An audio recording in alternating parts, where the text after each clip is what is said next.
Hey guys, Zero here. Got another unboxing. This is an older kit, but you know, standard or staple in most Space Marine armies.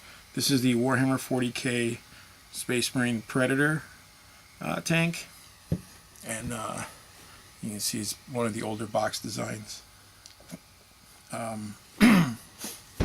This kit's, I'm sure there's like hundreds of videos about this kit on the internet or on YouTube, but I just picked it up. One of the last kits I'm actually going to get for my son's Space Wolf army.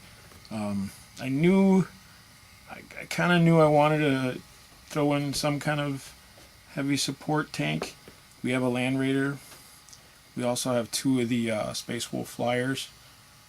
You know, the very cool Space Wolf vehicles. Here's the bottom. But I wasn't going to go with another Land Raider. I was thinking about a Redeemer. But then I thought, you know, might as well go with a Predator. It's a smaller, cheaper vehicle. It's got some pretty good firepower. It's really good versus other tanks. And I'll be honest, I have a full Apocalypse Chaos Space Marine army, and not one faction in that army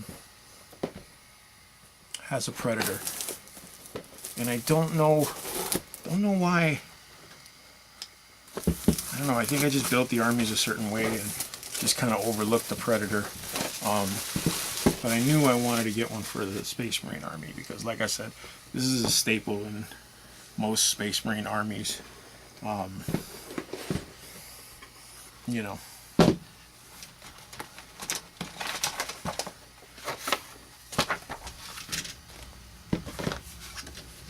So you got your standard Space Marine decals. Again, you know, just generic Marines. And you've got your instruction manual, your old school flip book, stats for a whirlwind. What in the heck? Wait a minute. Well, anyway, it's got instructions for a whirlwind, which is interesting.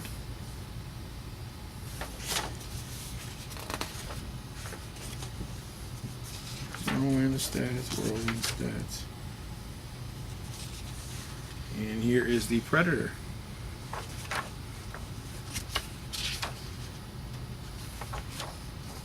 And the stats for the Predator.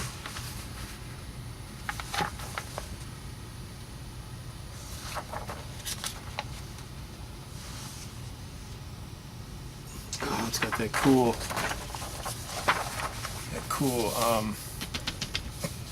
they made a poster of this years back. Hold up. It was like a cutaway. They did it of a Land Raider, and then they did a Predator. That's pretty cool. I love these things. I love cutaways.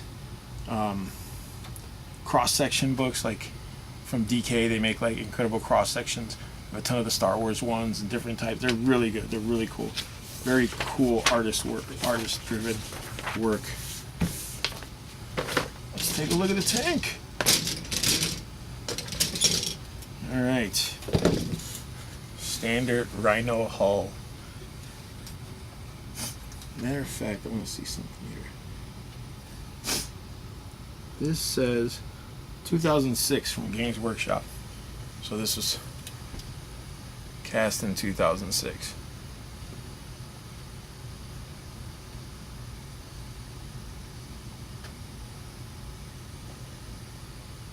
And again, I know this is all over. You can find these on the internet if you want to see more detailed pictures or whatever, but figured I'd show you guys. Doesn't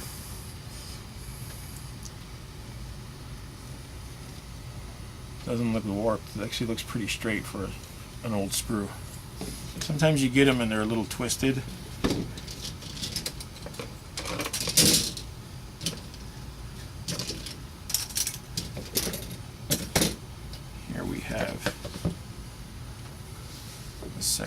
much of the hull. Actual hull and lower floor plating. Now, funny, true story. When I was back in the game, we had a gaming club back in the day, hobby club, the Basement Heretics. I was one of those people. I was very adamant with my club mates about painting the interiors of their tanks. You know, I was always like on top of them, like don't glue the back door, just paint the inside. Ah, it's stupid. Nobody's gonna see it. Nobody's gonna see it. Yeah, you'll see it. And if you leave the door hinges, you know, so that it swings open, you could display that. You know, you could show that. And it's just another way to just, you know, brush up your skills. You know what I'm saying? Like painting these interiors, like these little panels here, and you know, it's just that was back in the day, and I kind of moved away from that idea. Not that I'm against it, I just kind of like, you know, when you start painting a bunch of stuff, you start getting to that point where it's like, it's not that big a deal, you know, whatever. And the other day I was at my buddy's house, my buddy Rob, and he's got a Dark Angels army. You guys, if you've seen the video, you know he's got a ton of Dark Angels. And I was looking at one of his tanks. It's actually a Rhino, and I was going to use it as a proxy in the game because I forgot to bring a Rhino, and the back door fell open. It didn't fall off, it just, you know, plopped open. And I was like, oh man, that's cool, you got the interior painted. And now Rob, mind you, he's always been one of the most adamant about not doing that. You know, he's always been the most argumentative about it, like, that's stupid, I'm not going to do that, blah blah, that's a waste of time. You know, let's flip this for you guys. And I was like, damn dude, you painted the interior, that's cool. He's like, yeah, that's the tank I bought from you years ago. That's your old tank. I was like, oh, okay. That's pretty funny. I was like, I totally forgot I sold you these tanks. And I totally forgot I painted the interior. But, yeah, it's pretty funny. So here's the turret.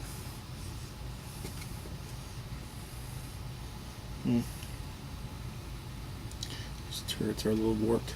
That's okay though, because it's plastic. Once you heat it up, it'll bend back. There's the auto cannon, the double las cannon.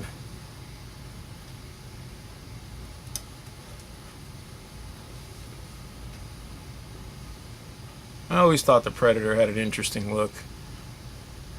Thick looking tank, but it was stocky, you know, short. And I like the Imperial tank, the Imperial Guard tanks, where they're real bulky and huge. But I mean, it's based on the Rhino chassis, so, you know, they had to work with that kind of space in mind. And then the standard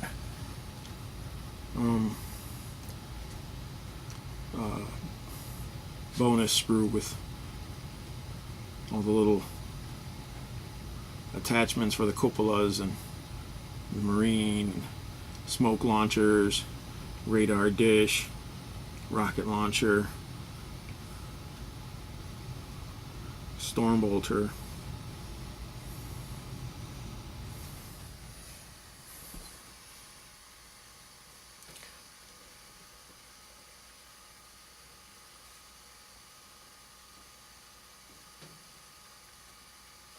That's pretty cool. I mean, very standard. I've seen thousands of these. You know, I'm sure you guys have too. But this is for those who haven't, like my buddies that are thinking about jumping in on this game and what they should get, what they shouldn't get, you know. But yeah, that is the Space Marines Predator. Warhammer 40K. The kit's pretty expensive now, as far as I'm concerned. Around the time that I picked this up, which is very recent, about 50 bucks now on eBay, which is ironic because these tanks are old. You know, when they came out, they were not that expensive. As a matter of fact, when a new Land Raider came out, it was $50 when it first came out. You know, so for this tank to jump up to $50, you know, I've seen that change. I mean, yeah, it's been a lot of years, but damn. You know, there's nothing really new in this kit. You know, it's not like they combined kits. You know, like they give you the Whirlwind template. You know, so you want to use a Whirlwind or one of these or of another variant. You know, like some of the Imperial tanks will give you variants inside the tank kit. This doesn't. These Space Marine tanks don't do that. You know, so I don't know. I don't know if it's worth $50. I wanted a Predator, so I grabbed one and actually paid a little bit less, maybe a couple bucks less, you know, with free shipping, because I was shopping around and looking, finally found this one. But